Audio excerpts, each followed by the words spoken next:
Graça e paz. Amém? Quero que vocês abram as suas Bíblias em 1 Crônicas, capítulo de número 4. Diz assim a palavra do Senhor: Estes também foram os descendentes de Judá: Pérez, Esrom, Carme, Ur e Sobal. Reaías, filho de Sobal, gerou Jaate. E Jaate gerou Almai e Laade. Estes foram os clãs dos Zoratitas.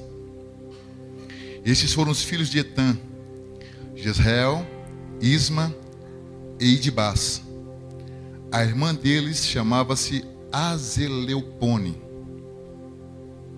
E ainda Penuel, pai de Gedor, e Ezer, pai de Uzá.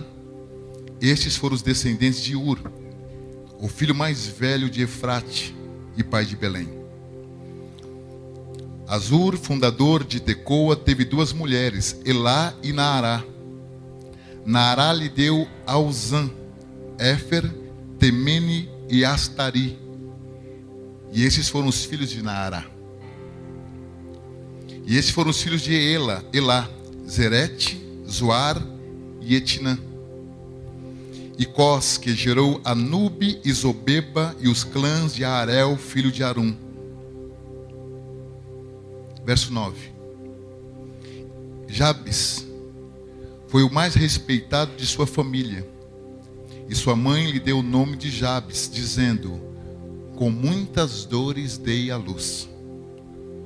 Jabes orou ao Deus de Israel, e nessa oração ele disse: abençoa-me e aumenta as minhas terras, que a tua mão esteja comigo, guardando-me de males e livrando-me de dores. E Deus atendeu o seu pedido. Pai, no nome de Jesus, nós te louvamos por tua palavra nessa noite. Te agradecemos por esse momento de adoração, onde nós abrimos nossos corações e nossas vidas a ti. Senhor, nós te pedimos que o Senhor possa falar conosco através da tua santa, bendita palavra nessa noite. E que nós possamos sair daqui, meu Deus, edificados, para a honra e para a glória do Senhor Jesus. Amém. Amém? Do capítulo 1 ao capítulo 9 de 1 Crônicas, vocês vão perceber que fala-se da genealogia de pessoas. O escritor de Crônicas, ele tem um interesse de mostrar lá desde Adão até esse momento que eles ficaram presos, cativos, e eles saem do cativeiro babilônico. E ele faz questão de lembrar quais eram essas descendências até chegar aqui. Deus me perdoe, mas são capítulos chatos de ler, porque vão falar cerca de 600 nomes aproximadamente, do capítulo 1 ao capítulo 9. E vai falar de descendências, principalmente de descendências de pessoas que tiveram destaque em Israel. Vai falar de nomes de príncipes, vai falar de nomes de reis, de pessoas que foram importantes, porque a intenção do escritor é lembrar aquela geração quem é que tinha vindo primeiro, quem eram essas pessoas importantes que tinham vindo primeiro. E eu quero abrir o meu coração para vocês essa noite para dizer que Deus colocou esse texto para que eu ministrasse essa noite. Mas até então Ele não me revelou qual é a intenção de ministrar sobre esse texto essa noite. E para nós que somos pregadores, quando nós subimos nesse altar sem saber o que nós vamos falar, a única convicção e a certeza que nós temos é que essa palavra verdadeiramente vem de Deus para a vida de vocês. Porque quando chega no verso de número 9, o escritor, ele parece que abre um parênteses. E ele vai falar da vida de um homem chamado Jabes. Um homem que não era de uma descendência de reis. Um homem que não era de uma descendência de príncipes. Um homem que não tinha destaque na sociedade, muito menos para lembrar nesse momento quem era Jabes. Talvez a história deste homem é muito parecida com a minha vida e com a tua vida também. Não sabemos de onde nós viemos e nós não sabíamos para onde nós iríamos. Até que um dia nós nos encontramos com esse Senhor, Jesus Cristo, o autor e consumador da nossa fé. O nome desse homem é Jabes, porque a Bíblia diz que a mãe, quando ela teve muitas dores. Não sabemos se foi na gestação ou não sabemos se foi na hora do parto. Hoje eu liguei para minha irmã lá em Caraguá e perguntei para ela assim, porque ela é muito inteligente. Não mais do que eu. Porque ela é uma evangélica não praticante. Sabia que existe isso? Da mesma forma que existe católicos não praticantes, existem também evangélicos não praticantes. Eu conheço muitos. Talvez vocês conheçam também. Minha irmã é uma evangélica não praticante, mas muito inteligente. Liguei para ela, Kátia, qual que é o significado? Você sabe por que a nossa tia chama Maria das Dores? Eu tenho uma tia que o apelido dela é Dodora, chamada Maria das Dores. E ela falou assim, sei sim. Quando eu era criança, a avó me contou a história. Que foi uma gestação muito difícil. Muito difícil. Por pouco a minha tia não vingava. Por pouco a minha tia não nascia. E quando ela nasce, qual o nome que ela ganha? Maria das Dores. A vida dela foi marcada por esse nome, Maria das Dores. A mãe de Jabes tem dificuldade para ter esse filho. Naquela época não existia cesárea, o parto era normal. Muitas vezes, quando a criança estava entalada para sair, a parteira sentava em cima da barriga da mãe e fazia força para que a criança saísse. E com grande dificuldade, essa mãe tem essa criança. E quando nasce, fala assim, ela vai se chamar Jabes, porque com muitas dores eu tive esse menino. E a vida desse menino foi marcado pelo nome, queridos. Aonde ele passava, dizia, olha aí, ó, o menino que quase matou a mãe no parto. Olha aí o menino, para cima e para baixo, sendo identificado como o menino que causou dores para a família. Talvez o pai de Jabes quase perdeu a esposa no nascimento desse filho. Mas ele nasce, queridos. E é interessante que nós podemos aprender uma oração com este homem, que era marcado pelo nome, registrado pelo nome aonde ele ia. E nós vamos ver vários personagens bíblicos que foram também marcados pelo teu nome. Jacó, suplantador, enganador, porque roubou a bênção do irmão. A gente vai ver no Novo Testamento com Jesus um homem chamado Simão, o leproso. E ele não era mais leproso, porque senão Jesus não teria ido na casa dele. Mas ele ficou registrado como o nome de Simão, o leproso. O cego Bartimeu, que teve um encontro com Jesus e recebeu visão, recebeu as vistas, mas ficou marcado com esse nome. Olha lá, o cego Bartimeu.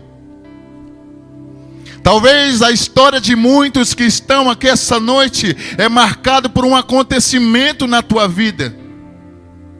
Algo que aconteceu lá atrás e isso carrega até hoje. Pessoas que apontam o dedo, família que aponta o dedo, pessoas que te acusam.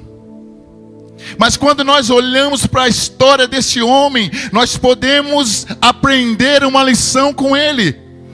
que ele faz uma oração. E que oração é essa? É uma oração que Deus responde.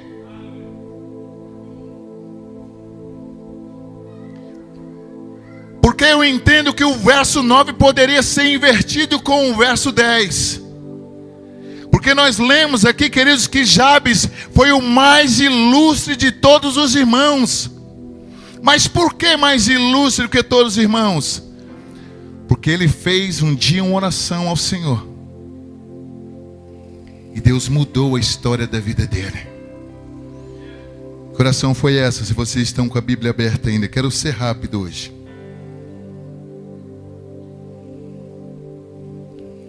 Ele orou a quem? Diga assim: ao Deus de Israel.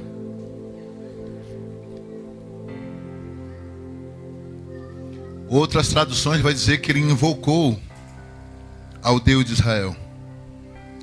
E ele pede 4 coisas ao Senhor. Ah, Senhor, abençoa-me. Primeira coisa que ele pede: que Deus derrame a bênção dele sobre a vida. Eu sou da época de que se pedia bênção aos pais. Tem alguém aqui dessa época? Hoje está bastante mudado, né? E aí? Cadê meu irmão? Está aqui hoje? Chama meu pai de trouxa. E aí, trouxa?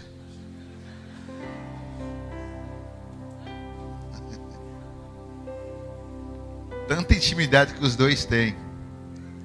Esses dias vieram em casa buscar um sofá. Meu irmão com a cara desse tamanho, meu pai rindo dele, que os dois parecem crianças, os dois. Aí meu pai, olha esse trouxa, para chegar aqui, deu a volta em São Miguel todinho, foi lá em Guaianás, depois voltou. Tá pensando que é Uber esse carro aqui. Mas é interessante que muitas pessoas não estão mais preocupadas com a bênção de Deus. Primeira coisa que Jabes pede ao Senhor: Senhor, me abençoes. E a bênção que nós recebemos do nosso Pai nada mais é uma liberação para que a gente possa ser próspero, para que a gente possa avançar, para que a gente possa prosseguir, para que a gente possa conquistar. E muitas vezes nós viemos nesse lugar e nós acreditamos que Deus já não pode nos abençoar mais. E nós não pedimos a bênção de Deus. Nós acreditamos que é um Deus limitado. E nós temos falado por esses dias, e o Beto, na ministração da oferta, disse: o que é impossível para os homens é possível para Deus. Primeira coisa que ele pede é: Senhor, me abençoe. Segunda coisa que ele pede para o Senhor é que o Senhor aumente as terras, alargue as suas tendas. Senhor, eu conquistei até aqui, mas eu gostaria de conquistar muito mais. Eu avancei até aqui, eu gostaria de avançar muito mais, Senhor. Eu preciso que o Senhor alargue as minhas terras, as minhas tendas. Muitas vezes nós ficamos ali, queridos, presos, limitados, diante de um Deus que tem tudo, que pode todas as coisas. E eu lembrei certa vez que eu li um livro que um rapaz tinha um desejo de conhecer os Estados Unidos. Naquela época ainda não tinha avião. A viagem era feita de navio. E de tanto pedir para um amigo, um dia o amigo foi e comprou uma passagem para ele de navio. E ele foi e embarcou para os Estados Unidos. No primeiro dia de viagem ele foi lá e comprou várias bengalinhas, vários pãezinhos, para que ele pudesse se alimentar durante a viagem. E ele comia escondido à noite, para que outras pessoas pobres também não pedissem para ele. E ele comendo aquelas migalhas, comendo aqueles pedaços de pães. No último dia de viagem, tinha acabado os pães, ele fica na porta do restaurante, olhando na janela, vendo as pessoas comerem. E sai um senhor lá de dentro e convida ele para entrar. Entra, vamos jantar. Não, senhor, eu não tenho condições financeiras de comer dentro deste restaurante. O homem olhou para ele e disse assim: você não sabia que a tua passagem contemplava 3 refeições por dia e que você poderia comer dentro desse restaurante todos os dias? Deixou de desfrutar daquilo que Deus tinha. Deixou de desfrutar daquilo que o amigo deu para ele, proporcionou para ele. Assim muitas vezes é minha vida e tua vida, queridos. Nós ficamos na porta da bênção, mendigando algumas coisas. Percebam que a oração que Jabes faz, ele invoca ao Senhor, ele não invoca as pessoas. Talvez na nossa necessidade do dia a dia, nós batemos nas portas das pessoas, pedindo com que as pessoas nos ajudem. Só que nós estamos em uma viagem, e essa viagem é para onde? Essa viagem é para Nova Jerusalém com o Senhor. E o Beto disse aqui, se nós fizermos a vontade de Deus, nós vamos receber 100 vezes mais nessa vida e na vida vindoura. Então eu e você, como filhos de Deus, nós não precisamos ficar mendigando as coisas. Nós precisamos saber para quem nós vamos pedir e qual que é a pessoa certa que nós vamos pedir. Primeira coisa que Jabes pede, que o Senhor o abençoe. Segunda coisa, que Deus alargue as suas tendas. Terceira coisa que ele pede, que a sua mão esteja com ele. Muitas pessoas querem as bênçãos de Deus, mas não querem as mãos de Deus. Eu, como pastor, vejo na igreja muitas pessoas que querem vir e receber essa bênção. Deus abençoou, Deus alargou a tenda. Sabe o que ela faz? Ela vai embora. Deus tem abençoado, só que a bênção se torna maldição, porque a pessoa vai embora.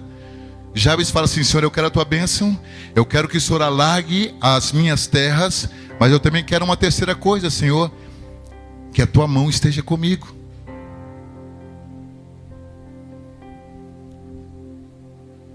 Uma certa vez, Deus fica de saco cheio com o povo de Israel e fala assim para Moisés: Moisés, pega teu povo aí, pode ir embora, dá continuidade à terra prometida. Eu vou mandar um anjo que acompanhe vocês. Moisés fala: um anjo? Se o Senhor não for conosco, eu não irei, eu não sairei desse lugar. Não queira apenas as bênçãos do Senhor, queira a presença dele na tua vida.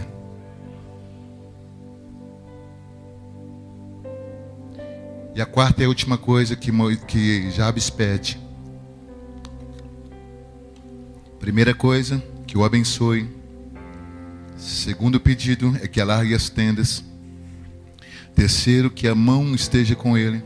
E a quarta coisa, que o livre das dores.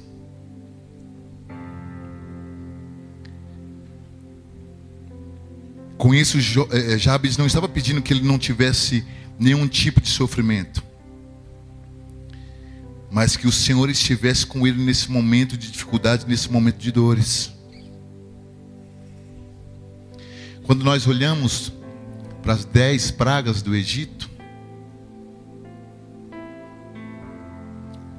preste atenção. Uma das pragas é que a água se transforma em sangue. Então os egípcios iam pegar água no rio, essa água tinha se transformado em sangue.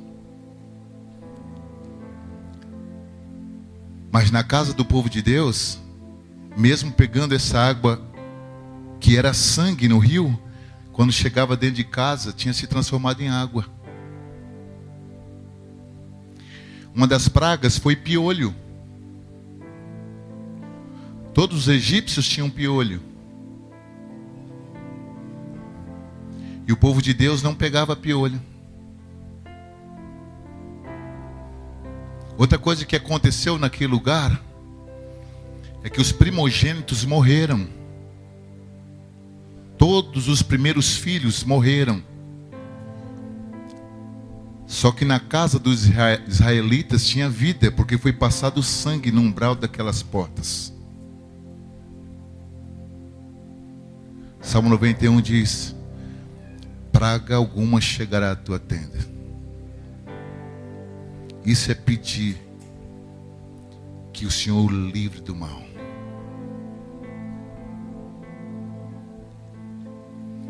Eu finalizo com Isaías 55. Se você tiver com a sua Bíblia aberta.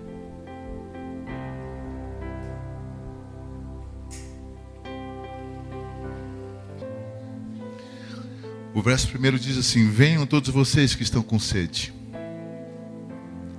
Venham às águas, e vocês que não possuem dinheiro algum. Venham, comprem e comam. Venham, comprem vinho e leite sem dinheiro e sem custo. Por que gastar dinheiro naquilo que não é pão, e o seu trabalho árduo naquilo que não te satisfaz?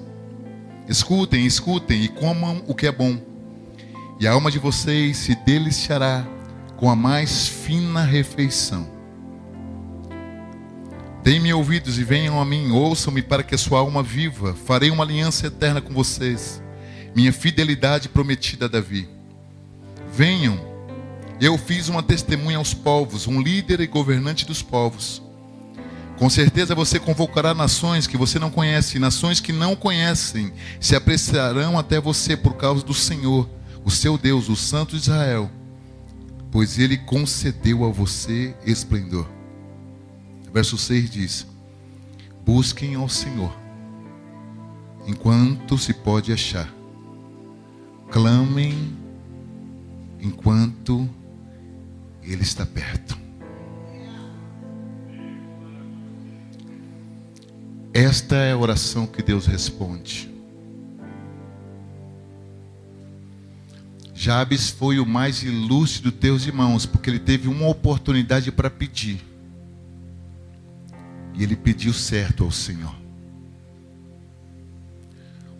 Um homem que estava marcado pela família, pela sociedade, e não ser ninguém na vida, porque quase matou a mãe no parto, quase deixou o pai viúvo, quase deixou a mãe, os filhos, os irmãos órfãos de mãe. Mas mesmo olhando para toda aquela situação da vida dele, um dia ele buscou o Senhor. Ele sabia que somente Deus podia mudar a vida dele, podia mudar a história dele. E ele invoca o Senhor, e a Bíblia diz que Deus ouviu a oração de Jabes. Eu sinto no meu espírito Deus neste lugar esta noite, querendo ouvir a tua oração, para mudar a tua história, para mudar a tua família, para mudar a tua casa, para mudar uma sentença que já estava decretada, declarada sobre a tua vida.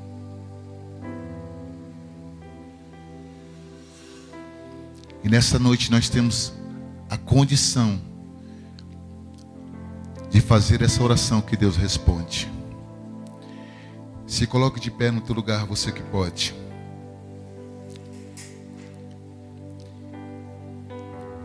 Enquanto os meninos se preparam para cantar uma canção,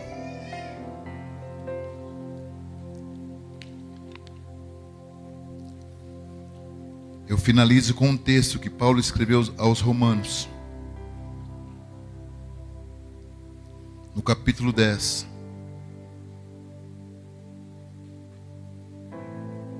O verso 8 diz assim: mas o que ela diz? A palavra está perto de você. Diga assim: a palavra está perto de mim.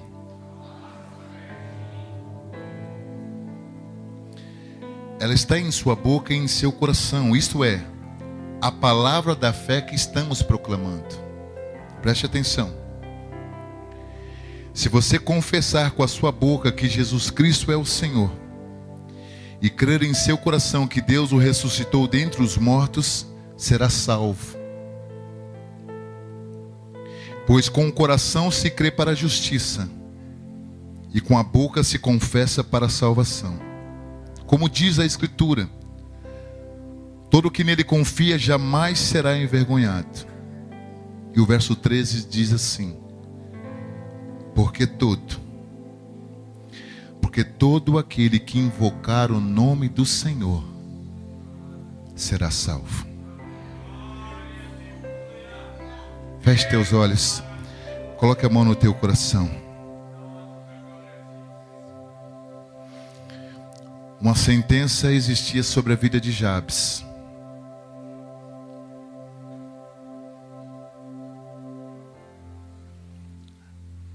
Mas um dia ele teve um encontro com Deus e Deus mudou a história dele.